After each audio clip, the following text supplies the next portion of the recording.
If you live anywhere near the internet this summer, get ready for this.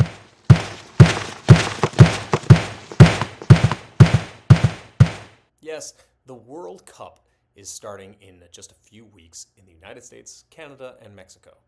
Now, this channel isn't about how soccer is magic, it's about how reading is magic. But honestly, the World Cup's kind of magic too. It was magical for me when the World Cup was last in the United States, back in 1994, when I was just a kid in Montana who wanted to do something different, something that other people weren't doing. And I dreamed of being as creative as Carlos Valderrama or as strong as Alexi Lalas, and had to settle for just having the hair like them. It felt magical for me in 2010 during the first African World Cup, as I was working in Ghana as that team progressed through the tournament. Even though one of their wins came at the expense of the United States and I was the villain for a little while, it was also incredible to be there for their celebration and to be there to support them in their heartache when Luis Suarez... Yeah, it still hurts. And it was magical again in 2022 when, yes, the final was an incredible game, but it was made more incredible because I shared it with my father, my brother, and my own two kids. So yes, the World Cup can be a lot. You won't be able to escape it no matter how much you may want to. But if you bring the right attitude and careful attention, you may just find that there's magic there too. But of course, the greatest magic is reading. Soccer's magic. And reading is magic. If we combine the two...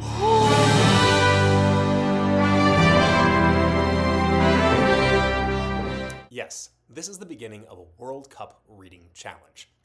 Not a challenge to read about the World Cup. There's plenty of that out there. You'll be able to read all about who's going to win and who's going to be the breakout star and whether or not we're ultimately going to discover that there's a massive conspiracy between Gianni Infantino and Donald Trump to profit off the games. Spoiler alert, the answers are France, Johann Monzambi of Switzerland, and yes, there is corruption. So we're not going to read about the World Cup. But we're also not going to do something so crazy as to try to read a book from every one of the 48 countries that have qualified in 38 days. That's crazy. But you know what's not quite crazy? Is reading poetry. So I'm going to set myself the challenge of reading one poem for each team that plays each time they play. I'll post those videos of poetry readings to YouTube Shorts. And this is where you come in.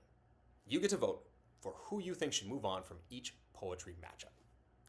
You might vote for the poem you like best. You might vote for the team you like best. You might vote for whichever one is closest to the letter X. I don't care.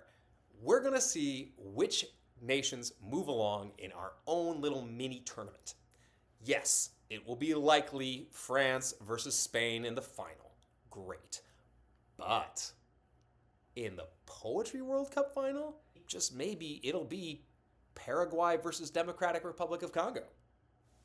We don't know. That's the power of poetry.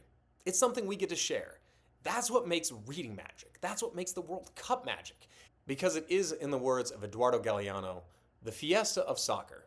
A feast for the legs that play and the eyes that watch is much more than a big business run by overlords from Switzerland. The most popular sport in the world wants to serve the people who embrace it. I think that's a beautiful sentiment. And I think that's where the magic really comes in.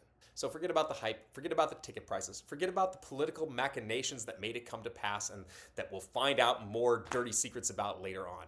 This is a time for us to take what's ours. We get to see the games. We get to give it meaning. We get to read whatever we want and explore the world through literature, including beautiful poetry. Make sure to like and subscribe so that you can be part of the World Cup of Poetry. And we'll make magic together.